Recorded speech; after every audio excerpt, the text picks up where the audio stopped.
लेकिन इसके बावजूद भारत में हिंदू जानकर मारने की हिमाकत हुई। मारने वालों में कोई डर नहीं था, वो अपनी पहचान को नहीं छुपा रहे थे। जिसने कलमा पढ़ा उसे छोड़ दिया, पैंट के अंदर चेक किया। मारने वालों को जो फंड कर रहा था, जो लोकल सपोर्ट 2 लोगों से मिला या जो पाकिस्तान से दहशतगर्द आए थे, वो सब एक मकसद लेकर आए थे कि कश्मीर के अंदर मारना है। और मारना उसे है जिसने कलावा पहन रखा होगा, जो कलमा नहीं पढ़ रहा होगा, जिसने अपना खतना नहीं कराया होगा। आसान शब्दों में कहें तो जो मुसलमान नहीं है, जो हिंदू था, उसे मार डाला। और इसीलिए आज यह सवाल हमारे जहन में आ रहा है कि देश के प्रधानमंत्री नरेंद्र मोदी जी और अमित शाह जी, आपके रहते इस देश के हिंदुओं के दिल में इतना दर्द, इतना खौफ कैसे हो गया? कैसे कश्मीर के अंदर 2 लोकल कश्मीरी और 3 पाकिस्तानी मिलकर हिंदुओं के दिल में वो डर पैदा कर गए जिसकी वजह से शायद आने वाली पीढ़ियां भी कश्मीर जाने से डरेंगी। इस देश के हिंदू वोटर ने ही आपको वोट देकर प्रधानमंत्री बनाया था। गाइस, गोवा चलें? पक्का। गारंटी दो। दोस्तों का ट्रिप पे आना नो गारंटी, पर टूथ सी इनविजिबल अलाइनर से रिजल्ट्स मिलना फुल गारंटी। 3 लाख से ज्यादा लोगों को रिजल्ट्स मिले हैं। Download the app and book now. 10वीं हो या 12वीं पास, सबकी नौकरियां हमारे पास। डाउनलोड करो जॉब है यार। जब आपने भरोसा जताया कि डीमोनेटाइजेशन के बाद या फिर 370 के बाद कश्मीर सुरक्षित है, देश सुरक्षित हाथों में है, कोई खतरा नहीं है, आप जा सकते हैं, तब कश्मीर में बढ़ोतरी हुई। 2020 में कश्मीर जाने वालों की संख्या जहां 36 लाख थी, तो 2024 में यह तकरीबन 2.5 करोड़ हो गई। इस साल 3-3.5 करोड़ का अनुमान था। यह आपके भरोसे पर था। इसके बावजूद ये टारगेटेड हमले क्यों? सरकार क्यों नहीं इन लोगों की हत्या करने वाले बुज़दिलों को ढूंढकर ऐसी खौफनाक सजा दे रही कि रूह कांप जाए? और ये आज नहीं, ये पहले भी होना चाहिए था। जब पुलवामा में बम फटा था तब देश चीख उठा था, और अब फिर वही जख्म, फिर वही लहू, फिर वही सवाल। कश्मीर में आतंकवादी खुलकर कह रहे हैं कि तुम काफिर हो, तुम्हें छोड़ा नहीं जाएगा। जिस महिला के पति को मारा, उस महिला ने जब मौत की मिन्नतें मांगी तो उससे कहा कि तुमको नहीं मारेंगे, तुम जाकर मोदी को बताना। क्या हमें अभी भी यकीन दिलाने की जरूरत है कि यह हमला नहीं ऐलान जंग है?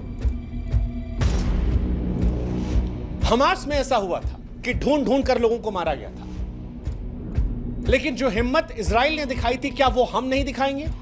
140 करोड़ हिंदुस्तानी इस सवाल का जवाब चाहते हैं। गृह मंत्री अमित शाह कश्मीर के दौरे पर हैं। प्रधानमंत्री विदेशी दौरा रद्द करके वापस आते हैं। इस वक्त देश का आहत होना स्वाभाविक है, लेकिन सरकारों का केवल आहत होना यह काफी नहीं होगा। और इसीलिए आज हम ये सवाल पूछ रहे हैं कि कहां पर है वो विदेश नीति जो दुनिया को भारत का लोहा मनवाने का दावा करती थी? कहां पर है वो बॉर्डर सिक्योरिटी जिस पर हमें गुरूर था? कहां है वो गरज जो कहती थी कि इस देश में हिंदुओं के हित वाली सरकार है और कोई उनका बाल बाका नहीं कर सकता? क्योंकि यह हकीकत है मोदी जी, यह हकीकत है शाह साहब की बाल बाका नहीं हुआ है। लोगों की पैंट उतरवाकर, उनका धर्म जानकर, उनका कलावा देखकर, किसी महिला की मांग, उसका मंगलसूत्र देखकर उन लोगों को मारा गया है। धर्म के नाम पर जिहादियों का तांडव रहा, और हम और आप टीवी डिबेट में फंसे हैं। हम और आप एक दूसरे पर आरोप प्रत्यारोप मढ़ रहे हैं। कोई सेकुलरिज्म के नाम पर किसी एक इंसान की मौत को लेकर इसे धार्मिक आधार पर हुई हत्या को खारिज कर रहा है, तो कोई सुप्रीम कोर्ट पर सवाल कर रहा है कि वहां सरकार क्यों बनने दी। कोई वहां गए एंकर्स को गोदी मीडिया कह रहा है, और इस सारी नौटंकी के बीच में एक सत्य जो है वो ये कि हम असुरक्षित हैं। 77 सालों की आजादी के बाद भी अगर हिंदुस्तान में हिंदू असुरक्षित है, तो मोदी जी ये कैसी आजादी है? कब तक सरकारें सिर्फ कड़ी निंदा करेंगी? कब तक शमशान में यूं ही चिताएं जलती रहेंगी? एक हरे भरे जॉइंट परिवार की बहू बनना हलवा है क्या? हलवा। यहाँ होते हैं मल्टीपल सिबलिंग्स और इनके मल्टीपल वेडिंग्स के मल्टीपल। कब तक महिलाओं को बेवा होना पड़ेगा? और यह सवाल आपसे खासतौर पर हम पूछ रहे हैं मोदी जी, क्योंकि 2014 में जब आप प्रधानमंत्री बने थे उस वक्त आपने यह भरोसा दिलाया था कि आतंकवाद खत्म हो जाएगा, लेकिन देश आज भी उसी दर्द से जूझ रहा है और इतिहास में भी दर्द मिला है। 2016 उरी 19 सैनिक शहीद होते हैं, सुरक्षा में भारी चूक होती है, सीमा पर घुसपैठ होती है। 2017 अमरनाथ यात्रा में तीर्थयात्रियों की सुरक्षा में कमी होती है, वहां पर घटना होती है। 2019 पुलवामा में 40 जवान शहीद होते हैं, काफिले की सुरक्षा में चूक होती है। आज तक सवाल उठ रहा है कि उतना आरडीएक्स कैसे आया। 2024 रियासी में हिंदू तीर्थयात्री मरते हैं। 2025 पहलगाम 28 पर्यटक मरते हैं। पर्यटक क्षेत्र में सुरक्षा की भारी कमी होती है। मोदी जी, शाह साहब, जिन लोगों ने आपको चुना वो ये कहते थकते नहीं हैं कि हमारे देश को ताकतवर प्रधानमंत्री मिला है, लौह इच्छा शक्ति वाला गृहमंत्री मिला है, लेकिन फिर भी अगर कश्मीर आतंकवादियों की जागीर बना हुआ है, जहां आतंकी बेखौफ हैं, न डरते हैं न भागते हैं, पैंट उतारकर धर्म पूछकर गोलियां मारते हैं, तो सवाल यह है कि कैसी आजादी है? कब तक लाशों पर मीटिंग, बयान, शोक संदेश का मरहम लेगा? अब 140 करोड़ भारतीय पूछ रहे हैं, क्योंकि उनका गुस्सा, उनका दर्द अब चीख बन चुका है। कश्मीर की कहानी सिर्फ डर की कहानी नहीं है, बल्कि दिल को चीर देने वाले दर्द की है। वो डर जो 140 करोड़ हिंदुस्तानियों की रगों में दौड़ रहा है, वो जो हर सांस को थरथरा रहा है। पहलगाम की वादियों में जो थे, उनकी चीखें आज भी गूंज रही हैं।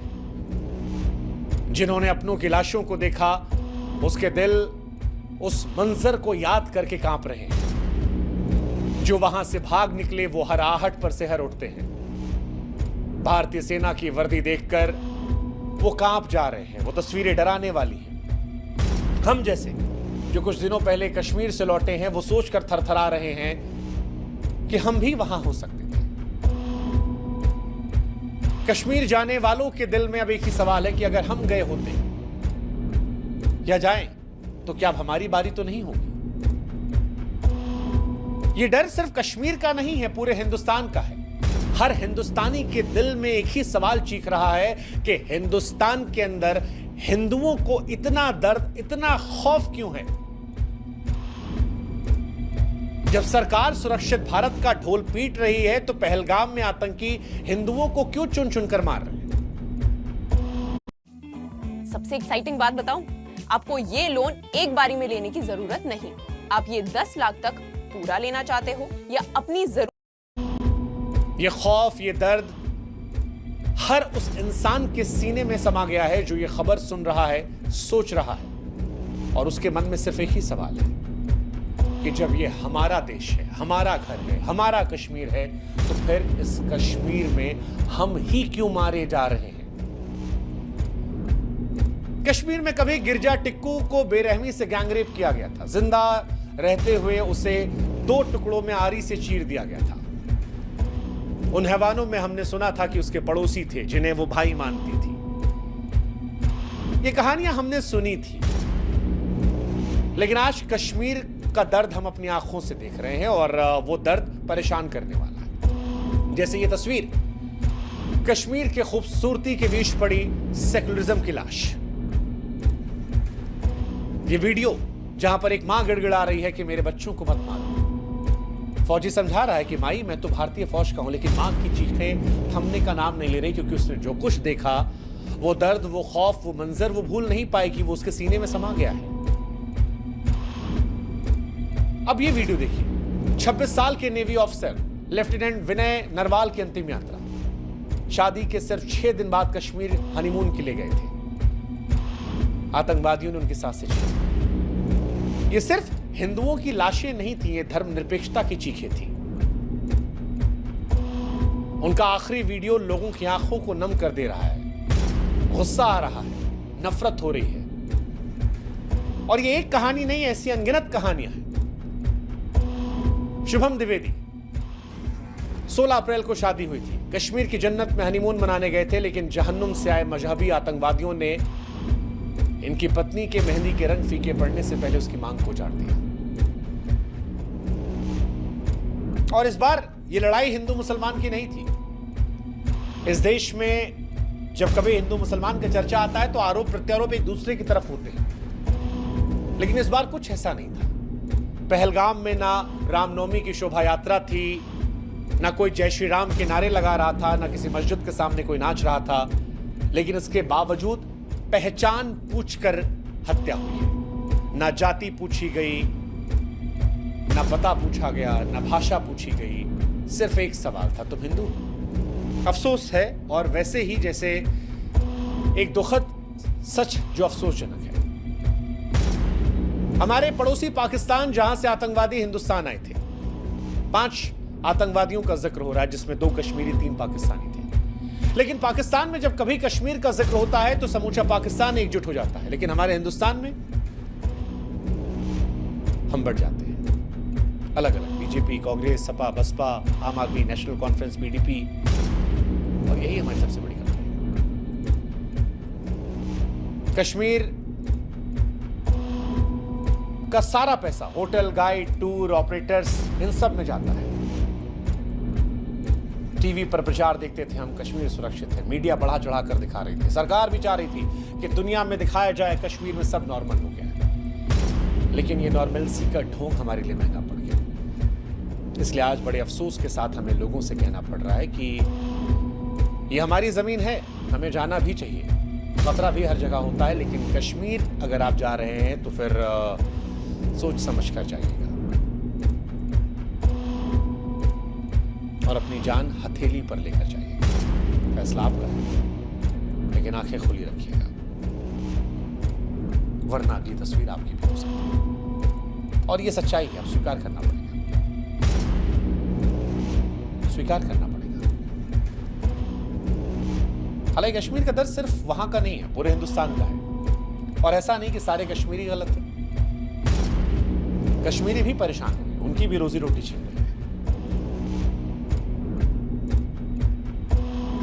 लेकिन एक सच ये भी है कि कश्मीर सुरक्षित नहीं है,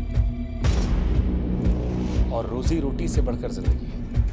वो जिंदगी जो लोगों ने गंवाई है, 28 लोगों की मौत हुई है। कोई किसी कंपनी में नौकरी कर रहा था और फ्रस्ट्रेट था, पैसे बचा रहा था कि कश्मीर घूम कर आऊंगा, फ्रेश हो जाऊंगा। किसी ने शादी की, सोचा जन्नत देख कर आ जाते हैं। कोई शाहरुख खान की तरह बाहें फैलाकर वीडियो बना रहा था। अब वो सब इस दुनिया में नहीं है, और यही सियासत है। और यही सवाल हर इंसान के दिल में गूंज रहा है कि कब तक अपने देश में रहेंगे, कब तक? सवाल देश के गृह मंत्री और देश के प्रधानमंत्री से नहीं, क्या इंसाफ मिलेगा? क्या कश्मीर कभी इतना सुरक्षित होगा कि बिना ये डर लिए हम वहां घूम सकते हैं?